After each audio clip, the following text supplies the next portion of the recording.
Hello friends, welcome to Chittoor అబ్బాయి రుచులు.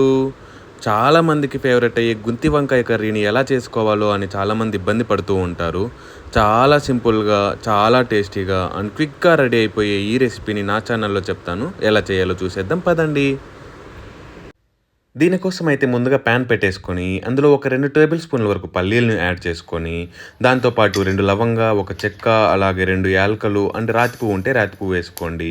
వాటితో పాటు ఒక 2 టేబుల్ స్పూన్ల వరకు నువ్వులు వేసుకోండి. ఇక్కడ నువ్వులు లేకపోతే అదే ప్లేస్లో అదే క్వాంటిటీతో మనము ఎండు కొబ్బరిని కూడా తీసుకోవచ్చు. తర్వాత ఒక స్పూన్ వరకు జీలకర్ర వేసుకొని వాటిని మంచిగా వేగించుకోండి. ఎక్కువ అవసరం లేదు, కాస్త వేగితే సరిపోతుంది. అలా వేయించుకున్న పప్పులను మిక్సీ జార్లోకి తీసేసుకొని అర చెంచా వరకు సాల్టు, 1-1.5 చెంచా వరకు కారం అండ్ కాస్త పసుపు అండ్ అర చెంచా వరకు ధనియాల పొడిని వేసుకొని మంచిగా మిక్సీ పట్టించుకోండి. తర్వాత అందులోకి ఒక మీడియం సైజ్ ఆనియన్ని ఇలా స్లైసెస్గా కట్ చేసేసుకొని దాన్ని కూడా మంచిగా మిక్సీ పట్టించుకోండి.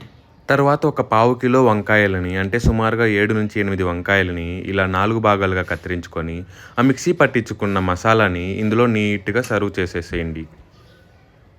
ఇక్కడ నేను తెల్ల వంకాయలను తీసుకున్నాను, మీరు నల్ల వంకాయలైనా తీసుకోవచ్చు.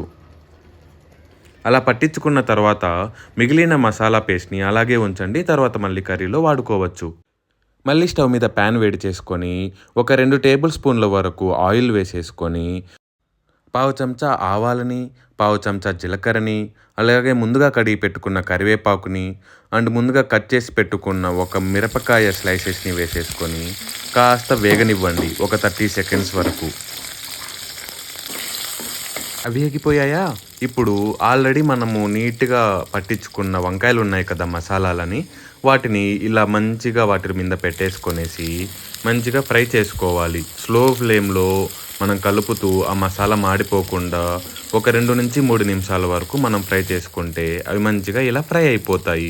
ఇలా ఫ్రై అయిన తర్వాత మనకు మిగిలిన మసాలా పేస్ట్ను కూడా అందులో వేసేసుకొని అది కూడా మంచిగా మనకి వంకాయలకి పట్టేలాగా కలుపుకొని మనము ఫ్రై చేసుకోవాలి ఒక 30 సెకండ్ల వరకు. అలా వేగనిచ్చి ఒక 150-200 ml వరకు వాటర్ తీసేసుకొని మంచిగా మసాలా అండ్ వాటర్ కలిసేలాగా కలిపేసుకొని మూత పెట్టుకొని ఒక 7-8 నిమిషాల వరకు లో ఫ్లేమ్ మీదనే మంచిగా బాయిల్ అవ్వనివ్వండి. అప్పుడే వంకాయకి మసాలా మంచిగా పట్టి బాగా కుక్ అవుతుంది.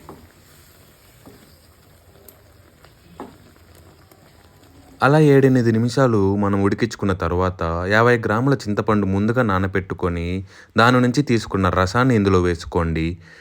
అది వేసుకొని మరొక 5 నిమిషాలు లో ఫ్లేమ్ మీదనే మంచిగా ఉడకనివ్వండి. అంతే గురు, ఇలా ఒక 15 నిమిషాలు మనము మంచిగా ఉడికించుకున్న తర్వాత చివరిలో కాస్త కొత్తిమీర తరుగుని అండ్ అర చెంచా వరకు గరం మసాలాను వేసుకొని మరొక 2 నిమిషాలు దాన్ని మగ్గించుకొని సర్వ్ చేసుకోవటమే. ఇది వేడి వేడి అన్నంలోకి అండ్ చపాతీల్లోకి కూడా చాలా బాగుంటుంది. నచ్చిందా? ఎలా ఉందో ట్రై చేయండి. అండ్ ట్రై చేసిన తర్వాత ఎలా వచ్చిందో కామెంట్స్లో ఖచ్చితంగా చెప్పండి.